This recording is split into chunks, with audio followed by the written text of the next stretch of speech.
Domingo primero de Cuaresma. Lectura de la epístola del apóstol San Pablo a los Corintios. Hermanos, os exhortamos a que no recibáis en vano la gracia de Dios, porque Él dice: en tiempo aceptable te oí, y en el día de la salvación te socorrí. Sabed que este es el tiempo favorable, este es el día de salvación. A nadie demos ocasión de escándalo, para que no sea vituperado nuestro ministerio. Antes, acreditémonos como ministros de Dios en mucha paciencia, en tribulaciones, necesidades, angustias, azotes, cárceles, tumultos, fatigas, vigilias, ayunos, en la castidad, en la ciencia, con longanimidad, suavidad con el Espíritu Santo, con caridad no fingida, con palabras de verdad, con fortaleza de Dios, con las armas de la justicia ofensivas y defensivas, por gloria y por afrenta, por infamia y por buena fama, como impostores pero veraces, como desconocidos pero conocidos, como muertos pero veis que vivimos, como atormentados pero no muertos, como tristes mas siempre alegres, como pobres aunque enriqueciendo a muchos, como que nada tenemos y todo lo poseemos. Continuación del Santo Evangelio según San Mateo. En aquel tiempo fue conducido Jesús por el Espíritu al desierto para que fuese tentado por el diablo. Y habiendo ayunado 40 días y 40 noches, después tuvo hambre. Y acercándose el tentador le dijo: si eres el Hijo de Dios, di que estas piedras se conviertan en pan. Mas Jesús respondió: escrito está, no solo de pan vive el hombre, sino de toda palabra que sale de la boca de Dios. Entonces le llevó el diablo a la santa ciudad, y púsole sobre el pináculo del templo, y le dijo: si eres Hijo de Dios, échate abajo, porque escrito está que a sus ángeles te encomendó, y en palmas te llevarán para que no te lastimes tu pie con alguna piedra. Replicóle Jesús: también está escrito: no tentarás al Señor tu Dios. De nuevo le subió al diablo a un monte muy alto, y le mostró todos los reinos del mundo y la gloria de ellos, y le dijo: todo esto te daré si postrándote me adorares. Díjole entonces Jesús: vete, Satanás, porque escrito está: al Señor tu Dios adorarás, y a Él solo servirás. Entonces le dejó el diablo, y al punto se acercaron los ángeles y le servían.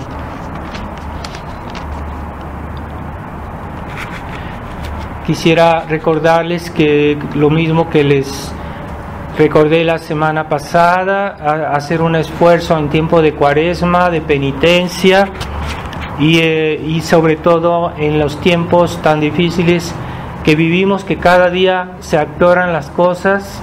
Entonces yo pienso que la penitencia se está volviendo algo importante, así que traten de hacer un esfuerzo, cada quien según sus posibilidades y su salud, su edad, ¿verdad? A veces no todos pueden hacer ayuno, no todos pueden hacer algunos sacrificios un poco que pesan sobre la salud, pero hay sacrificios que no pesan sobre la salud y que todos lo pueden hacer, así que les animo a hacer esfuerzos.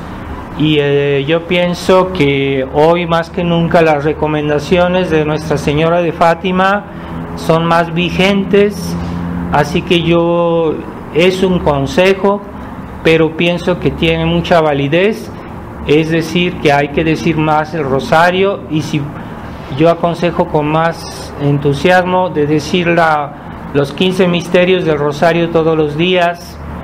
Si uno se organiza, uno los puede hacer, incluso cuando uno está en el auto, hay trabajitos o hay cosas que no son muy absorbentes y que al mismo tiempo uno puede estar haciendo algo y rezando el rosario, pues aprovechar esos pequeños momentos durante el día y uno dice un misterio del rosario aquí, otro misterio allá, y poco a poco va completando su rosario completo.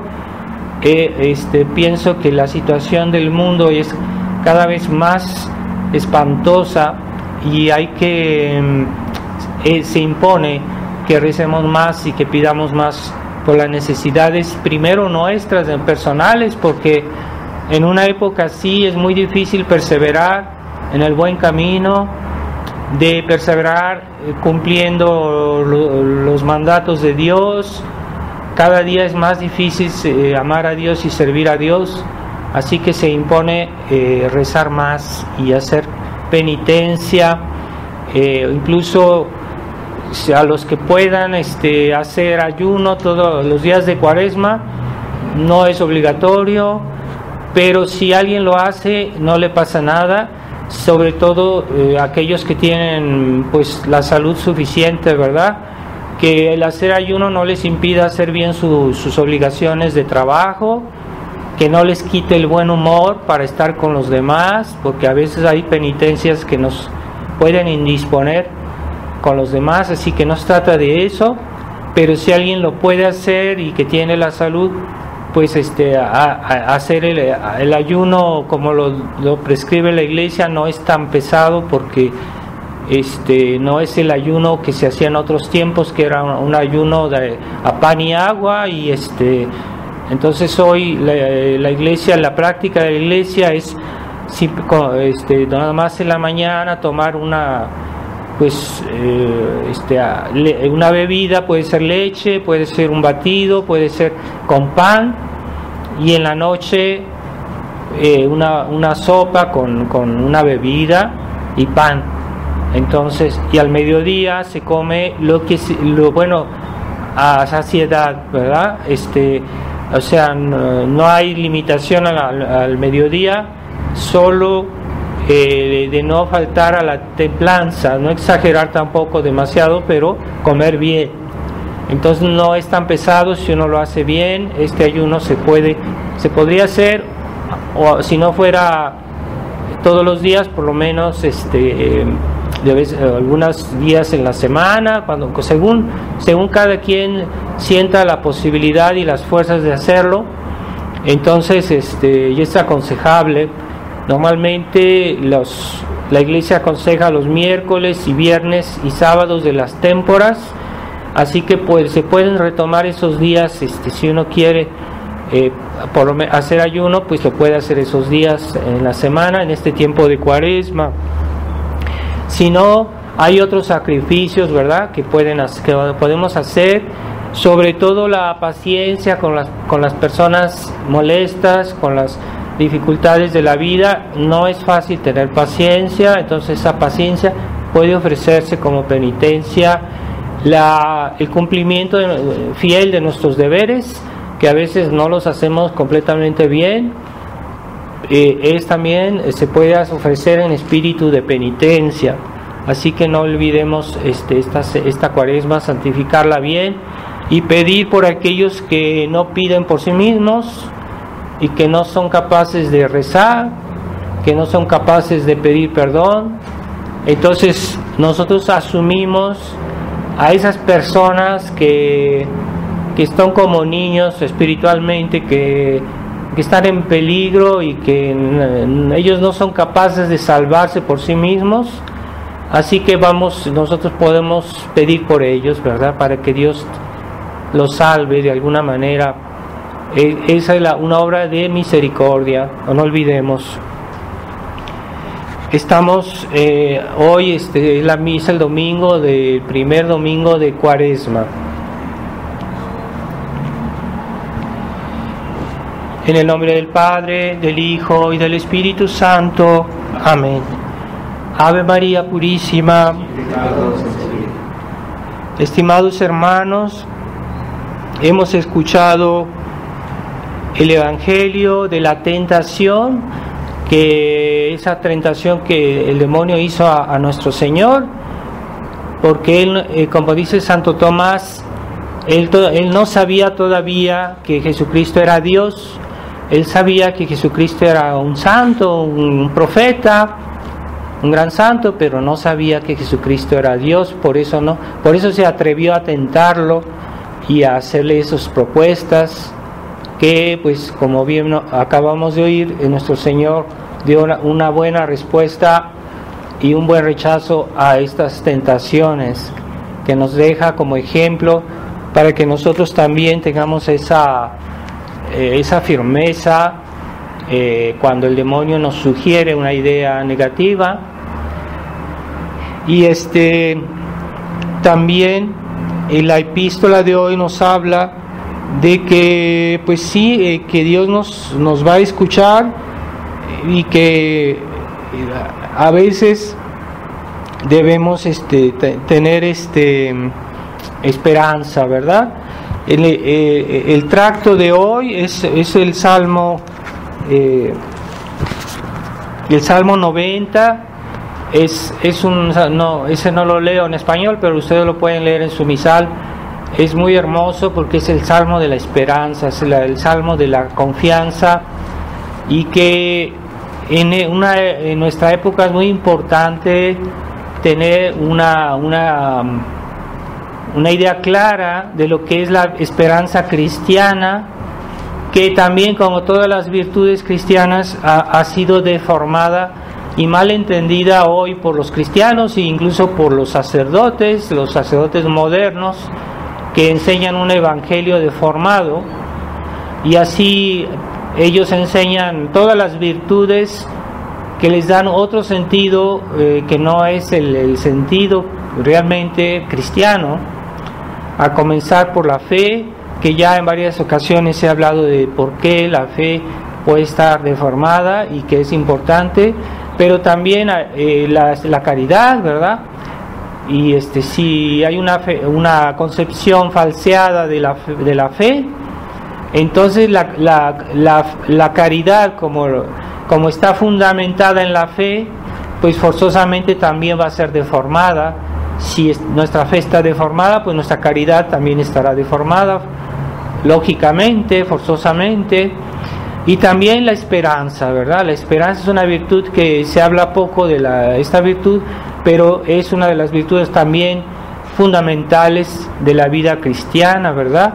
Porque todo lo que nosotros hacemos, lo hacemos en base a la esperanza que tenemos de salvarnos, de ir con Dios, de que Dios nos ayude.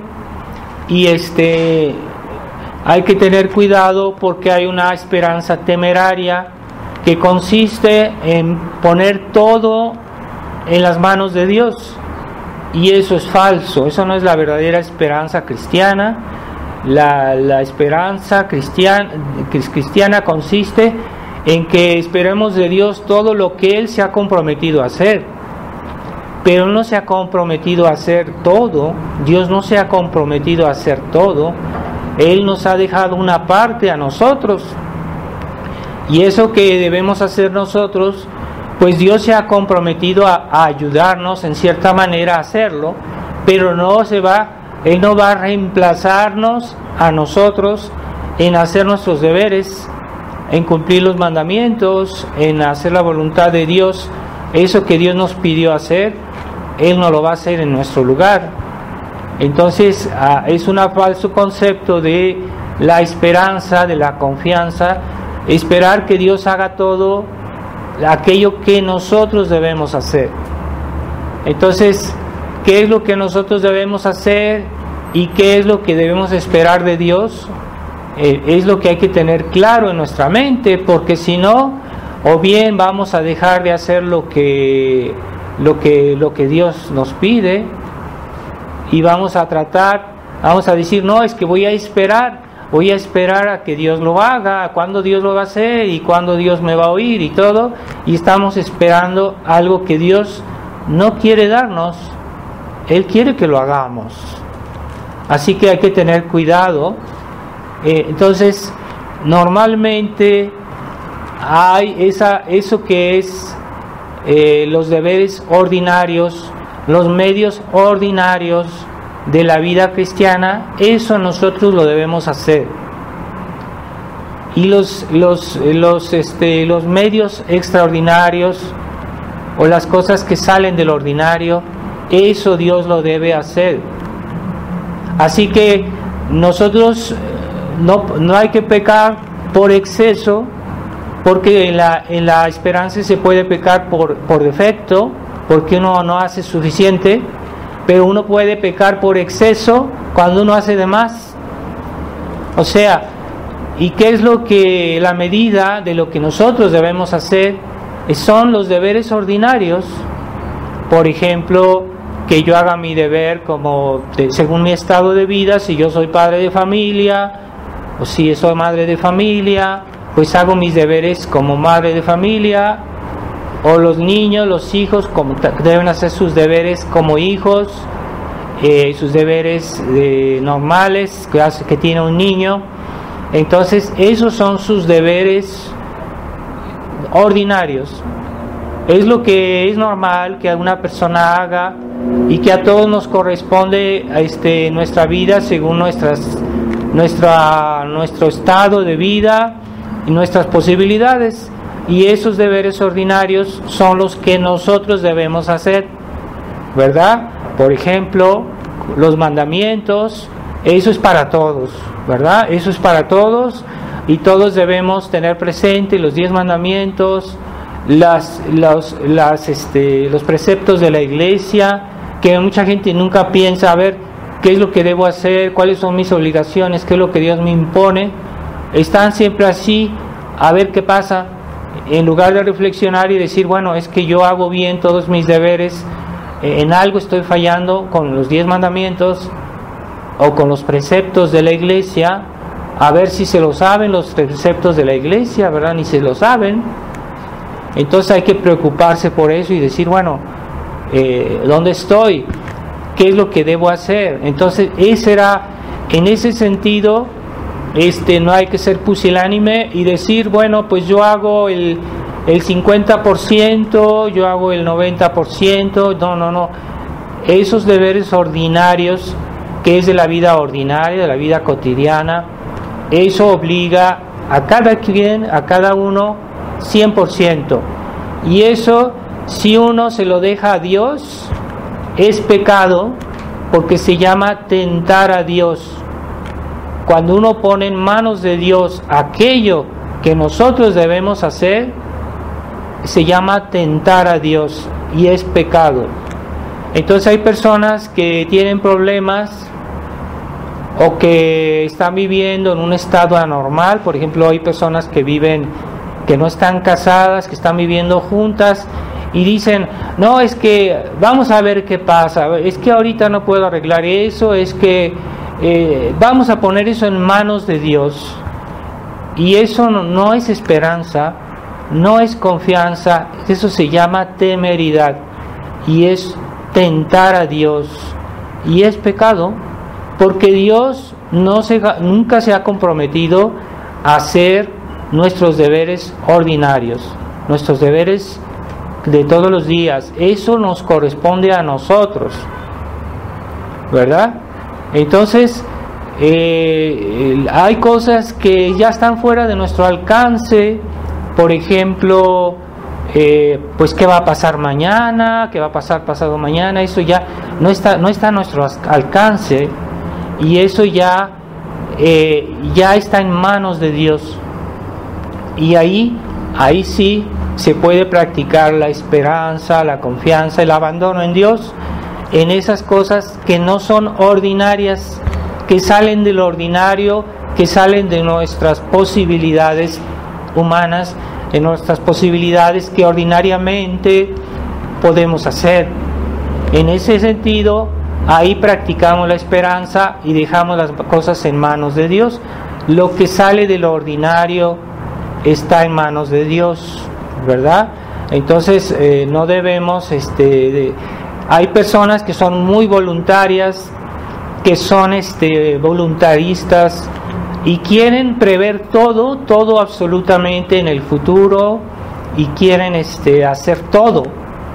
Y ahí es pecar contra la esperanza por exceso, no por defecto. O sea, no es que no hagan, sino que hacen demasiado. y hay cosas que no dependen de nosotros, que están en manos de Dios. Ahí sí hay que practicar la esperanza.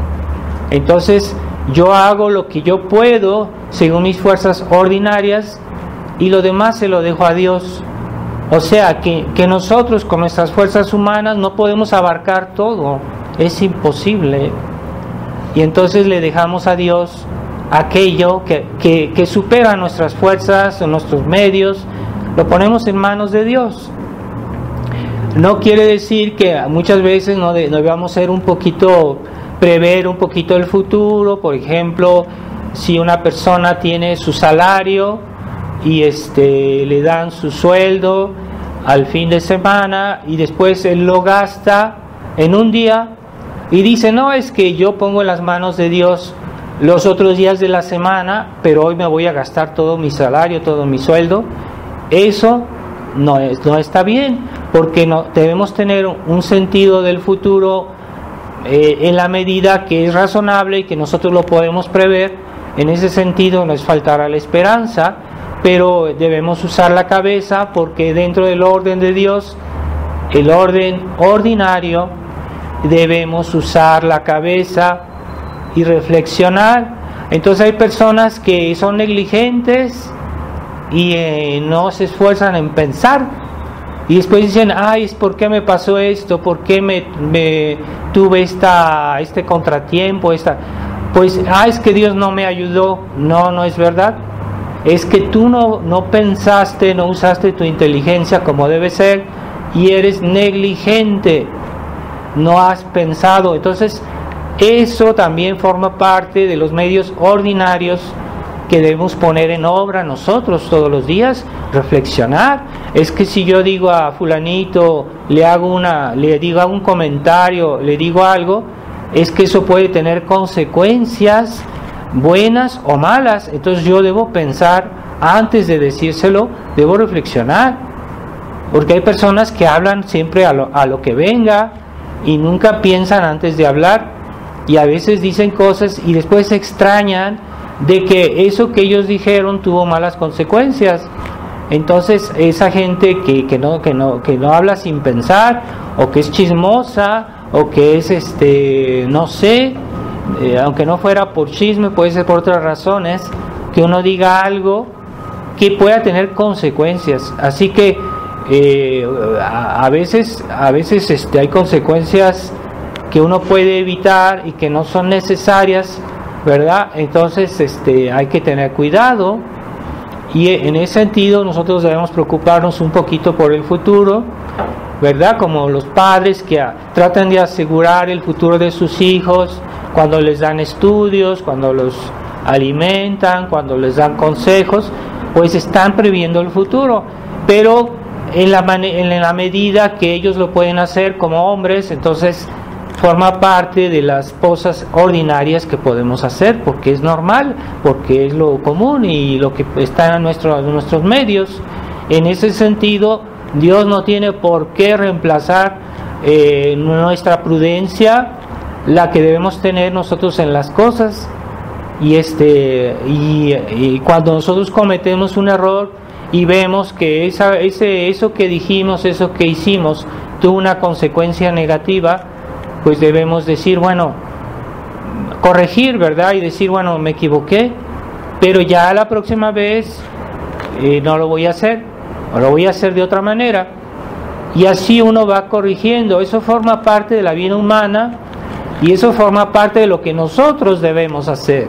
No hay que decir, es que Dios me va a ayudar, entonces yo gasto mi dinero sin pensar, yo hablo sin pensar, yo actúo sin reflexionar a lo que venga, y no uso mi cabeza. Pues eso no es la voluntad de Dios. Dios quiere que usemos todos nuestros talentos, no solo la buena voluntad. Hay personas que piensan que todo es cuestión de buena voluntad, de entusiasmo, de ser buena gente. No es cierto. Dios también nos dio la inteligencia y quiere que la usemos. No hay que ser exclusivos y decir, no, todo es cuestión de buena voluntad. No es cierto. Entonces hay gente que sufre mucho, o incluso que es pobre porque nunca reflexiona y nunca se supera, nunca nunca supera sus defectos, sus errores, y nunca logra una vida mejor porque no reflexiona, o no pide consejo. A veces hay que pedir consejo de personas que son prudentes o personas equilibradas, no de cualquier persona, pero hay personas que sí nos pueden ayudar, y entonces eso forma parte de lo que es ordinario y es lo que Dios quiere que hagamos, claro. Pero ya lo que es un poquito más allá de nuestras fuerzas, de nuestros medios, entonces sí hay que ponerlo en las manos de Dios, ¿verdad? Incluso las gracias que Dios nos da para ser buenos, para ser fieles, también hay que pedirlas. Así que si una persona se extraña, es que hice un pecado, es que yo no quería hacerlo, pero finalmente caí en ese pecado y no sé. Sí, ¿por qué caíste? Porque no le pediste a Dios la fuerza, no le pediste a Dios la gracia para que no cayeras en ese pecado. Entonces, incluso cuando Dios nos ayuda a condición que se lo pidamos en muchas cosas, no en todo. A veces Dios nos ayuda porque es bueno y tiene compasión de nosotros, aun si no se lo pedimos, pero muchas gracias. Si una persona no pide a Dios la gracia para salvarse, no se salvará. Es lo que dijo San Alfonso de Ligorio. Él dijo que el que reza se salva y el que no reza se condena. Es muy terrible esta frase. Es decir, que normalmente las gracias que Dios nos da y que forman parte de eso que nuestra virtud de esperanza nos sugiere, es decir, las gracias para salvarnos, esas gracias, para que Dios nos las dé, debemos pedirlas. Y si no las pedimos, no nos vamos a salvar, porque toda gracia también está ligada a la oración, al punto que San Alfonso dijo: el que reza se salva y el que no reza se condena. Todos los que se salvaron es porque de alguna manera rezaron, incluso para pedir perdón. Es una oración, cuando uno pide perdón de sus pecados. Bueno, hay muchas personas que viven sin rezar y mueren sin rezar. Entonces esas personas nunca ven la necesidad de pedir perdón a Dios de sus pecados. Pues esas personas así van a condenarse, porque con todos los peligros y las tentaciones que hay en este mundo, ¿quién es libre del pecado mortal en esta sociedad? Pues yo me pregunto, ¿quién es libre del pecado mortal? Personas que no rezan, personas que no se confiesan, personas que no ven la necesidad de pedirle a Dios la gracia de ser buenos. Pues esas personas están en el camino del infierno, de la condenación. Así que nosotros pedimos por ellos, para que por lo menos así tal vez Dios les ayude. Pero aún así, esas personas, si no piden perdón a Dios de sus pecados antes de morir, es seguro que se van a ir al infierno. De alguna manera tienen que rezar.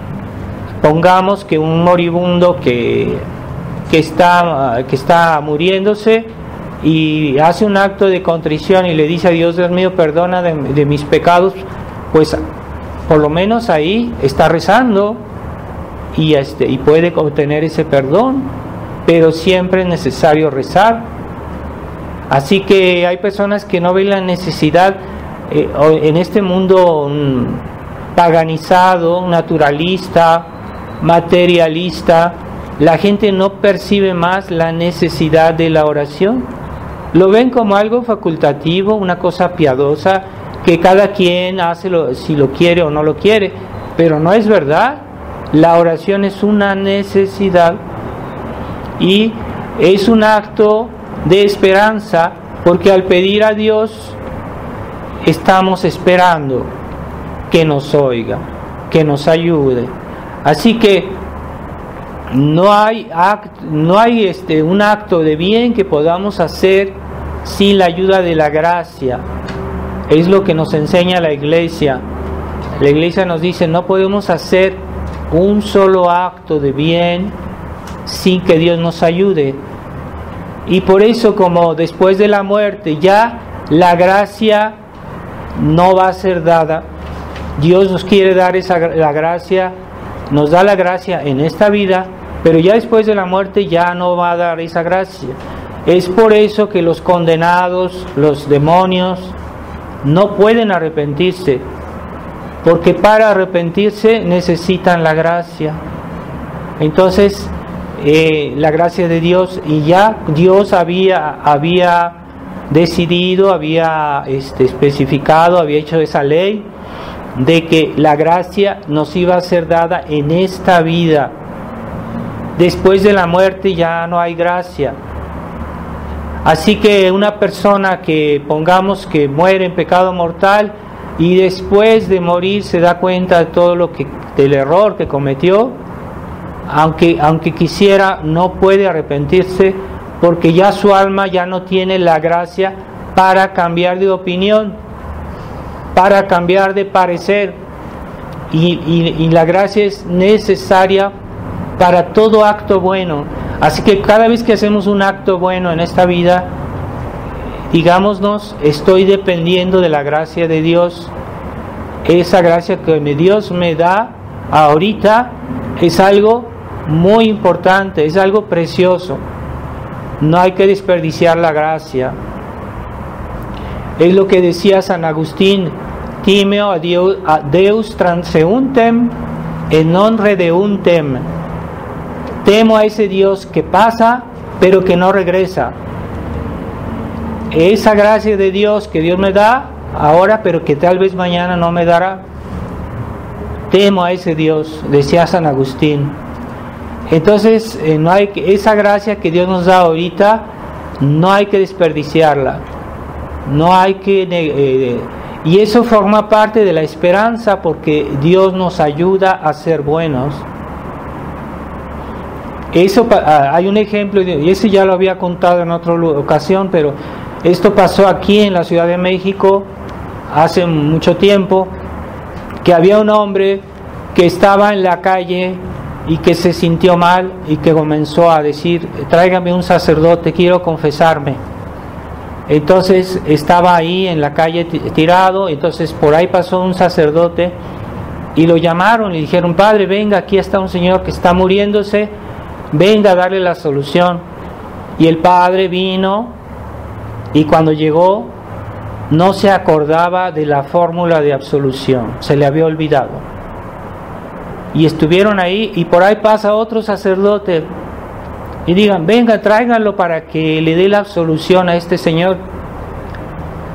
Y este sacerdote llega y también se le olvida la fórmula de la absolución. Y están ahí inquietos, él pidiendo un sacerdote, y por fin pasa otro sacerdote por ahí, por casualidad, y este sacerdote llega, y cuando está delante del moribundo también se le olvida la fórmula de la absolución.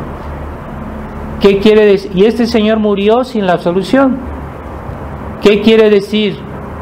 Que no hay que abusar de la gracia de Dios. A veces en nuestra vida Dios nos presenta muchas oportunidades para ser buenos, pero el católico negligente, perezoso, dice: no, después, al cabo Dios es bueno y Dios me va a esperar, y yo me voy a dar mis libertades, voy a abusar un poquito de la paciencia de Dios y así me la llevo. Y entonces Dios puede castigar ese abuso de la gracia. Cuando Dios nos da la gracia hay que aceptarla y no decir: no, al cabo Dios me dará otra oportunidad. Esa es la mentalidad de muchos católicos de hoy, que diciendo: Dios es bueno. Sí, Dios es bueno, pero no es tonto, y tampoco le gusta que se burlen de Él, ¿verdad? Porque hoy muchos católicos piensan que las personas buenas son tontas y que se puede abusar de ellas porque son buenas, pero no ven, ellos confunden bondad y tontería, personas que ingenuidad creen que porque son buenos son ingenuos, entonces también lo hacen así con los sacerdotes. Si el padre es muy bueno, entonces yo puedo abusar, y si el padre les llama la atención, dicen, no, es que el padre es muy corajudo, el padre no está bien porque no tiene paciencia. No, o sea, Dios nos pide ser buenos, pero no nos pide ser tontos. Y esa es la mentalidad de los católicos liberales de hoy, que confunden la bondad con la tontería. E incluso en Dios, creen que Dios se puede burlarse uno de él porque es bueno. Y decir, no, es que Dios es muy paciente, Dios me va a tolerar, me va a esperar. Sí, Dios a veces espera, pero no es porque es tonto, es porque nos da la oportunidad. Y es cierto que Dios no da sus oportunidades a todos de la misma manera. Hay personas con las cuales Dios tiene más paciencia que con otras. ¿Por qué? Porque Él es dueño de su misericordia. Él la puede dar a quien quiera. Y hay personas que han tenido menos oportunidades para salvarse. Entonces, yo, ¿cuáles estoy de esas? ¿De las que van a tener más oportunidades o de las que van a tener menos oportunidades? Pues no hay que jugar con la gracia. Si yo tengo oportunidad ahorita, no tengo por qué desperdiciarla. No tengo por qué desperdiciar la gracia de Dios. Es que es cosas pequeñas. De todos modos te estás burlando de Dios, aunque sean cosas pequeñas. Es que Dios no es perfeccionista. Dios sí es perfeccionista. Hasta Él nos dijo, hasta lo último, los cabellos de vuestra cabeza están contados. Y Dios os pedirá cuentas de toda palabra ociosa. Dios es perfeccionista, pero la gente confunde la bondad con la debilidad, la bondad con la tontería, y creen que para ser bueno hay que ser tonto o hay que ser débil, ¿verdad? O que una persona que es buena no debe tener honor y dejar que se burlen de él. No es cierto. Hay que tener honor. Tener honor no es tener orgullo, y Dios tiene honor. Así que aquellos que se han burlado de Él la van a pagar. La van a pagar. Tengamos cuidado. Hay que ser fieles a la gracia ordinaria que Dios nos da todos los días. Y ya lo que sale de lo ordinario hay que ponerlo en manos de Dios. El mañana, o el pasado mañana, o ¿qué va a pasar? Bueno, hay cosas que no sabemos qué va a suceder. Pero si yo hago bien mis deberes ordinarios, entonces Dios me va a ayudar seguro. Porque Dios es fiel a su palabra, y aquellos que practican bien la virtud de esperanza están seguros que Dios les va a dar todas las gracias para salvarse. Dios nos prometió darnos todas las gracias para salvarnos. Dios no nos prometió hacernos felices en esta vida, aunque en esta vida nos da muchas cosas buenas y siempre no nos falta que comer, nos da lo necesario, pero Dios no nos prometió que en esta vida nos va a dar la felicidad, ¿verdad? Como Santa Bernardita, que vio a la Virgen María y que habló con ella, y la Virgen le dijo, a momento dado le dijo: yo no te prometo hacerte feliz en esta vida, yo te prometo hacerte feliz en la otra vida. Y de hecho Santa Bernardita sufrió mucho, sufrió persecución, sufrió el desprecio de las personas con las que vivía en un convento, y sufrió una enfermedad, sufrió mucho, pero su esperanza estaba intacta, porque Dios no nos prometió hacernos felices en esta vida, Dios nos prometió hacernos felices en la otra.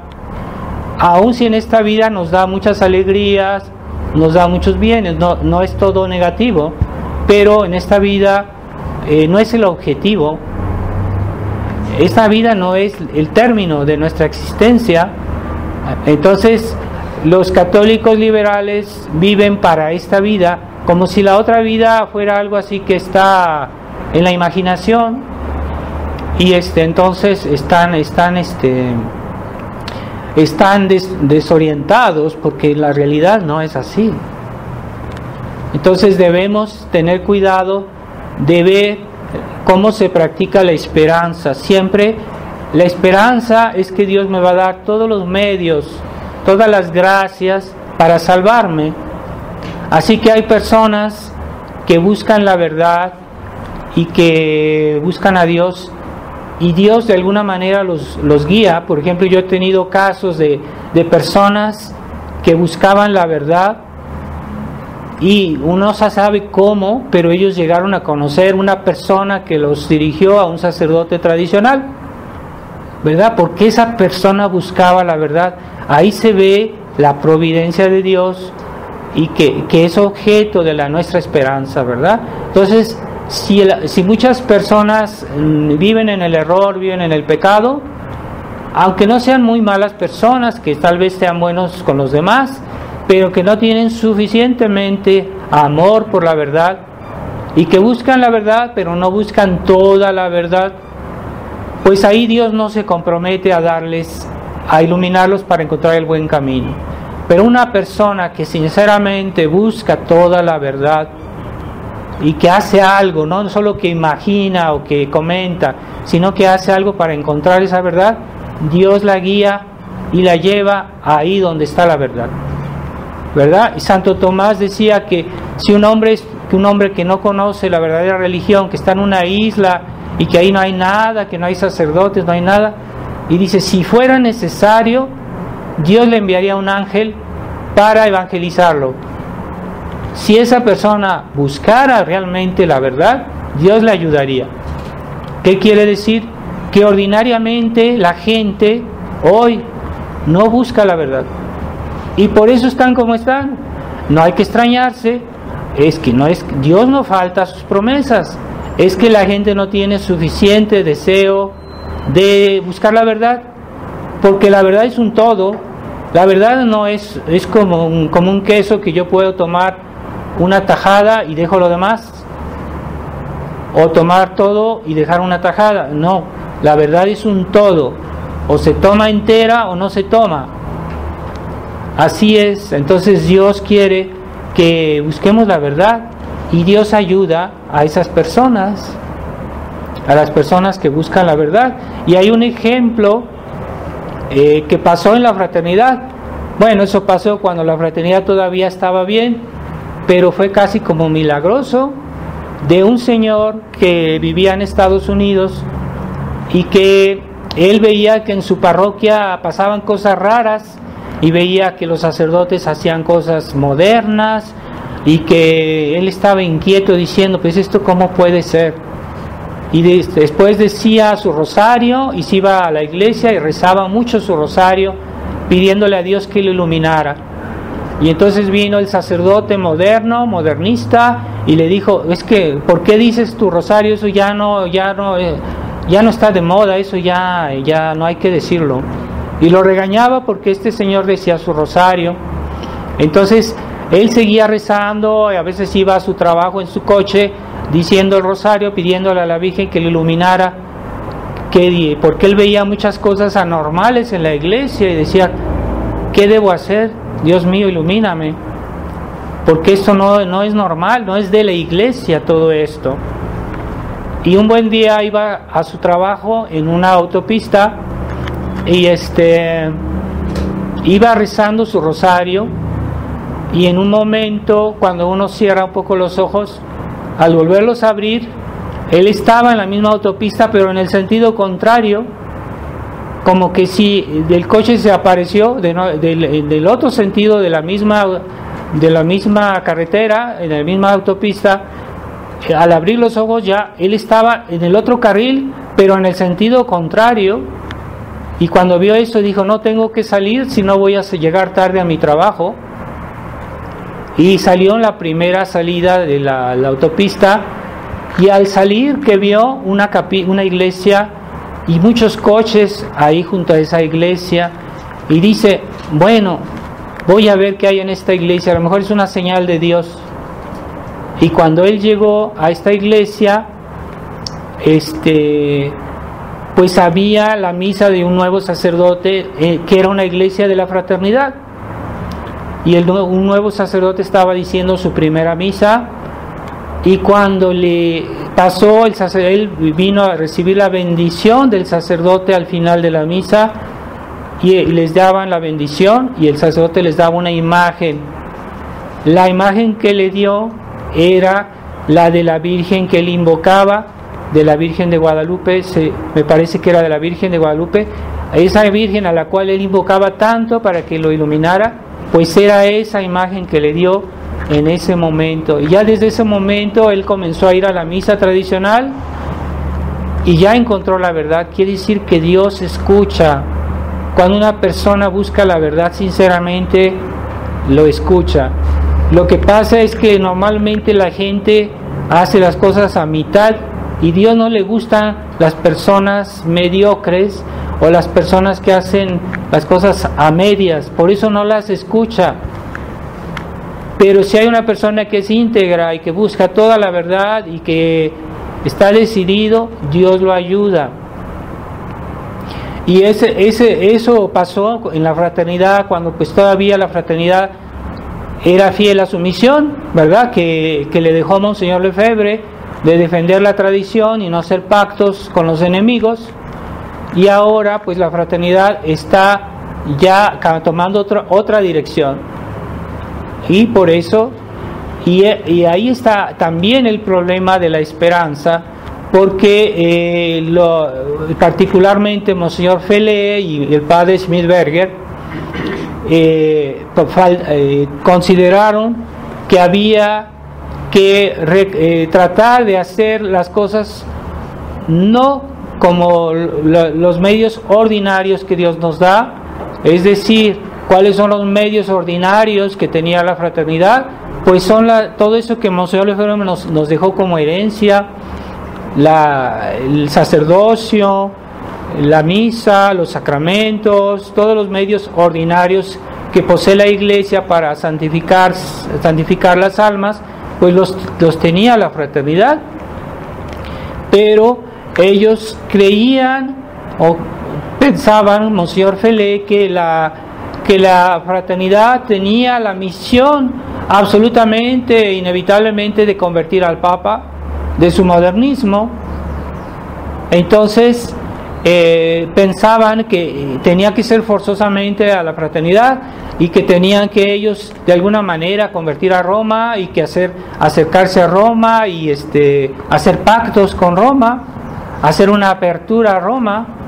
Pero eso no tenemos ninguna prueba de que Dios quiera absolutamente utilizar la fraternidad para convertir a Roma. Eso ya sale del ordinario. Lo que nosotros podemos hacer en la fraternidad es conservar la fe, dar el buen ejemplo, y así conservar el depósito de la fe, conservar el tesoro de la Iglesia, que son la herencia de la Iglesia, la tradición. Y un día eso podría, cuando Dios decida, pues iluminar a la Iglesia, se conviertan los sacerdotes, los obispos, pero no es forzosamente nosotros que lo teníamos que hacer, de convertirlos. Dios tiene sus tiempos, tiene sus momentos cuando Él quiera dar su gracia. Entonces, esa pretensión de querer hacer algo extraordinario, cuando lo que Dios nos pide es hacer lo ordinario, justamente, y no es necesario hacer pactos temerarios, porque son actos muy peligrosos que salen del ordinario, ¿no? Nosotros debemos conservar, proteger la fe en nuestros corazones, en nuestros fieles, y conservar esa herencia de la tradición. Y eso un día va a dar su fruto, nuestro ejemplo, pero no es por nuestras fuerzas que Dios va a dar una gracia realmente extraordinaria de la conversión del Papa, la conversión de los obispos modernistas. No es forzosamente por nosotros, es una cosa extraordinaria. ¿Por qué razón tengo que decir que yo voy a convertir al Papa? Es pretencioso, es arrogante, es una gracia muy grande que no es dado a cualquier mortal de hacer eso. Entonces ellos quieren a fuerza acercarse a Roma, y que por la pura fuerza de su persuasión que van a convertir a Roma. No es verdad, eso es algo que es fuera de lo ordinario. Ni los santos a veces tenían ese tipo de presunción. Entonces es por eso que al salir de lo ordinario, que eso es la esperanza, que también cuando nosotros cumplimos bien nuestros deberes ordinarios, que es de conservar la fe, entonces Dios nos va a dar la gracia primero de la perseverancia, que es la gracia de las gracias, y si Dios quiere nos puede conceder la conversión de mucha gente, o incluso de la iglesia que está hoy ocupada por los modernistas.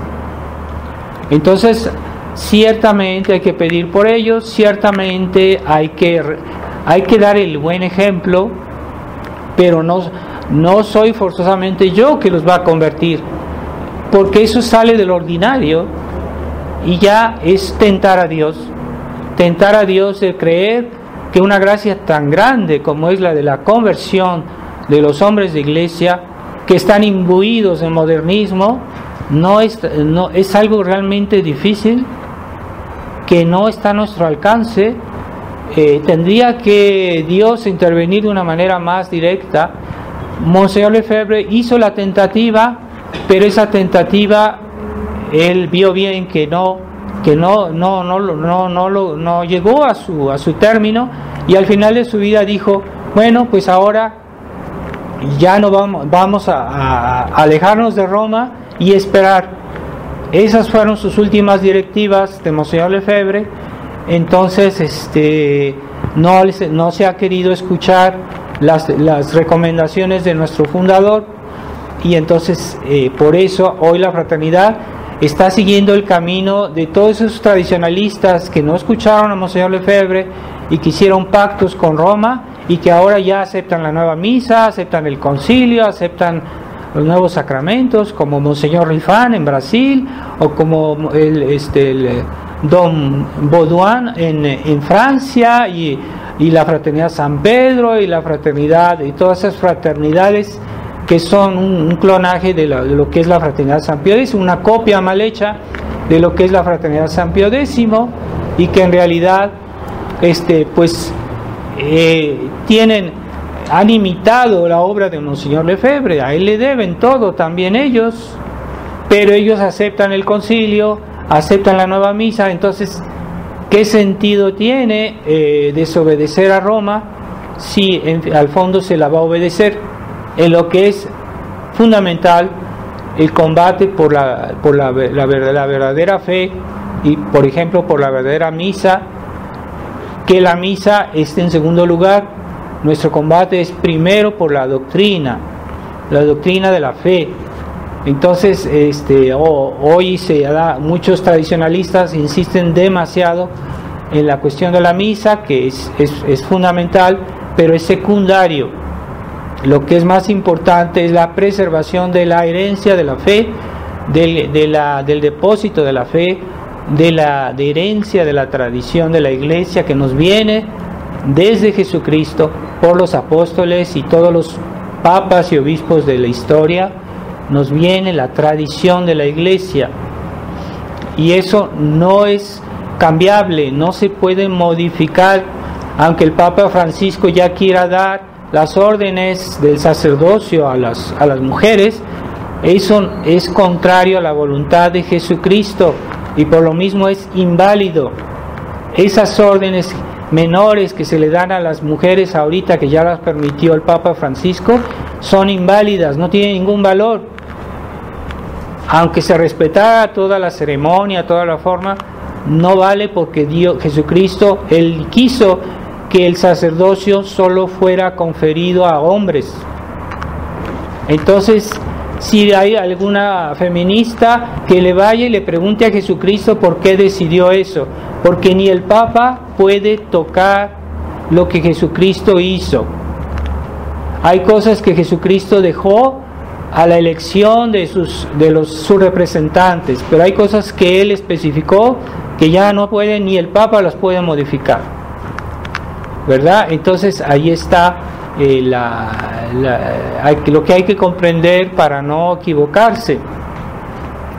Entonces, cuando nosotros salimos de lo que Dios nos indicó de nuestros deberes ordinarios, ya está clarificado, porque Dios nos lo clarificó, nos lo dijo, eso no cambia.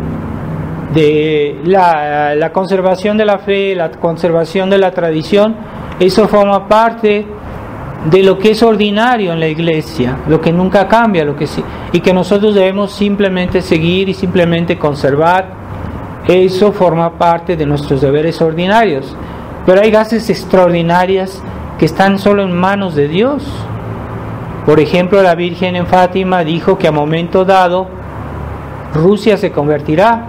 Bueno, sí, pero eso depende de Dios, porque la conversión es una gracia de Dios, no depende de mí, de mí como persona, no, se depende de Dios. Entonces hay que tener la humildad de decir, bueno, es que yo rezo mucho, es que yo hago esto, yo hago aquello. No, la Virgen dijo, si se cumplían estas cosas, si hacían eso que la Virgen pidió para que el Papa consagrara y los obispos consagraran todos juntos a Rusia el corazón inmaculado de María, no lo quisieron hacer los hombres de iglesia por falsa prudencia. Entonces, que hagan lo que quieran, que digan lo que quiera, Rusia no se va a convertir, y no se ha convertido. Pero si se hace eso que dijo la Virgen, Dios tiene todo en sus manos, tiene toda la gracia en sus manos, y Dios puede hacer cosas extraordinarias que salen de lo ordinario, que están más allá de nuestras fuerzas humanas. Aunque yo fuera papa, aunque yo fuera obispo, no, eso no cambia nada, porque eso es algo extraordinario, está en las manos de Dios. Y Dios se compromete que si hubiera hecho esa consagración, Rusia ya se hubiera convertido. Rusia todavía tiene un alma comunista, aunque se haya disfrazado de capitalismo, aunque se haya disfrazado, es un disfraz. Pero Rusia todavía no se ha convertido. Hay muchas personas que piensan que Putin es una persona íntegra. Tal vez Dios en sus planes quiera que más tarde él se convierta, pero ahorita no se ha convertido. Y en Rusia es todavía un comunismo enmascarado, pero hay muchos tradicionalistas que creen que ya Rusia ya se convirtió. No es verdad. Son maniobras, se simula algún cristianismo, pero es para mejor imponer el comunismo. Incluso Stalin a momento dado promovió la religión cuando iba a hacer guerra, cuando necesitaba personas generosas, entonces les dio algo de religión, porque él sabía que la religión es la fuerza que anima a una nación, y por eso él fingió que había un regreso al cristianismo en esa época, pero después otra vez volvió al comunismo completo. Entonces ahorita Rusia no se ha convertido, pero debemos seguir rezando por ella, porque la Virgen dijo que como quiera que sea, a momento dado se va a convertir, pero mientras tanto ella continuará a difundir sus errores por el mundo. Y es cierto que Putin está bien con todos los países comunistas que todavía hay en el mundo. Él está apoyando a Maduro, él está apoyando a Cuba, él está apoyando a Nicaragua, a Ortega, él está apoyando a esos países comunistas. Entonces, si Rusia realmente no fuera comunista, pues no apoyaría a esa gente. ¿Cómo es eso? Entonces, esa gente que está haciendo un mal enorme, por ejemplo en Venezuela, y Rusia los está apoyando, les está dando armamento, les está dando ayuda. Bueno, ¿qué quiere decir? Que Rusia en el fondo sigue siendo comunista, pero han usado un disfraz. El comunismo sigue ahí, es un gobierno autoritario que está disfrazado de capitalismo, como China.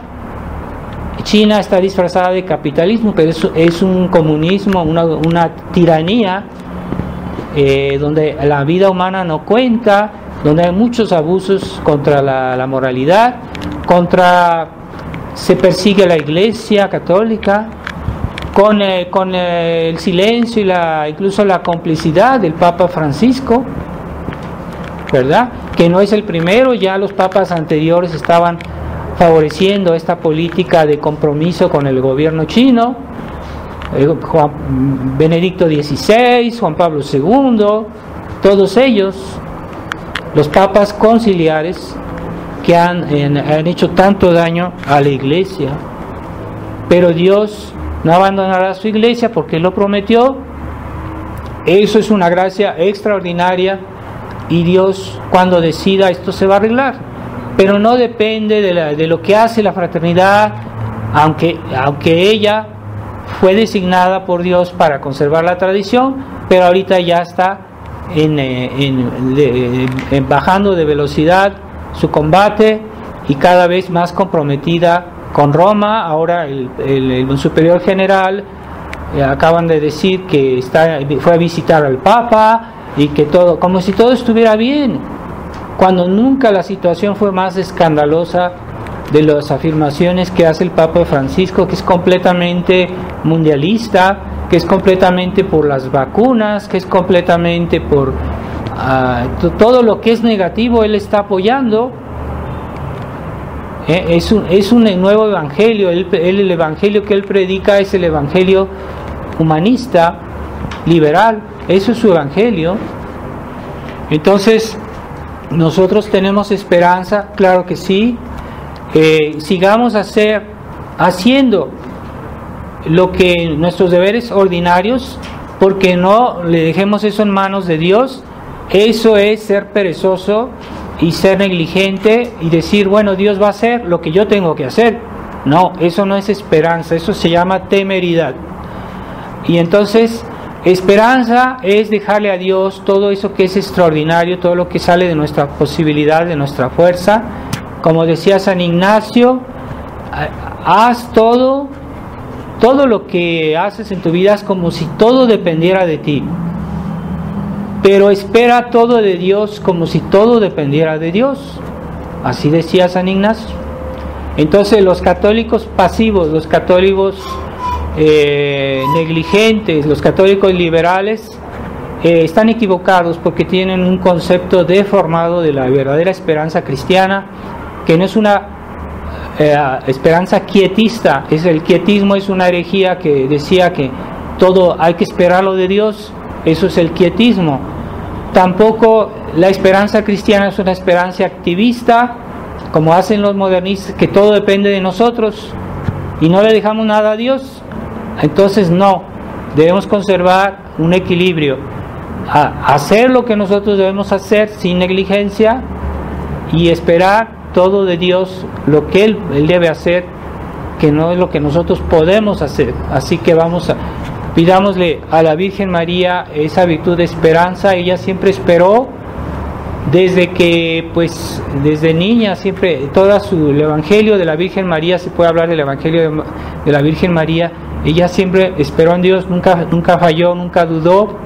Y ya ven los resultados, que la obra de la redención fue posible, porque la Virgen siempre hizo su parte, lo que Dios le pedía, lo hizo fielmente, pero tampoco se puso a decir, es que yo soy la madre de Dios, yo voy a hacer y a deshacer porque soy la madre de Dios. No, ella dejó su lugar a los sacerdotes, no andaba. Ella los apoyó, los aconsejó, pero ella nunca dijo la misa. La Virgen María nunca dijo la misa. Jesucristo no le dio el sacramento del sacerdocio a la Virgen María. Ella, si quería comulgar, iba con los sacerdotes. Es que yo soy la reina del cielo, la madre de Dios. No, Dios no quiso que ella fuera sacerdote. Como hay muchos fieles que quieren reemplazar al sacerdote, y que ya le dan consejos, y que ya le dan órdenes, y que lo regañan.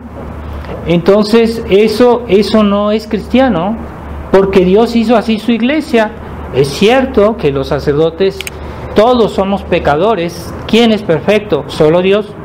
¿Quién es perfecto? Pues la Virgen María, la Inmaculada Concepción. Pero no porque todos somos pecadores, porque Dios quiso que hombres pecadores fueran sacerdotes, entonces que vamos a poner en cuestión su autoridad o la autoridad de la Iglesia. Entonces ya los fieles han tomado un matiz protestante, decir que no necesitamos de los sacerdotes. Yo me confieso directamente con Dios, es lo que decía Lutero. Entonces yo no necesito de los sacerdotes. Sí, lo necesitamos porque eso forma parte de la constitución de la Iglesia. Dios la hizo así. Entonces hasta el fin del mundo será necesario que haya sacerdotes, que haya obispos, que haya papas, pero es cierto que puede haber tiempos en que el clero está en crisis. Hoy estamos en un tiempo de esos, ¿verdad? Pero no quiere decir que todos los sacerdotes estén en crisis, ¿no? ¿Verdad? Pero hay muchos fieles que porque ven mucho internet ya creen que saben todo, y no, es que internet no da gran cosa. No es lo mismo ver algo de algún artículo religioso en internet y leer nuestro catecismo o leer un libro de formación religiosa. Pues es como comida mucho más sólida, ¿verdad? Que ver los chismes de internet, que a veces hay muchas verdades, pero en internet hay que tomar y dejar, hay que tener mucho criterio y no creer a todo lo que se dice por ahí. Entonces pidámosle a la Virgen María que practiquemos bien la esperanza. La esperanza no es una virtud pasiva, es al mismo tiempo una virtud activa, que hace, que obra, que hace todo lo que pueda. Como decía San Ignacio, haz todo en tu vida cristiana como si todo dependiera de ti, pero sin embargo espera todo como si todo dependiera de Dios. Así que a pesar de que nosotros hagamos todo lo que podamos, debemos decirnos: lo que hago es por la gracia de Dios, y si algo logro es por la gracia de Dios. De todos modos lo espero en Dios. Vamos a pedirle a la Virgen María su humildad y su docilidad a la gracia. Ave María Purísima, en el nombre del Padre, del Hijo y del Espíritu Santo. Amén.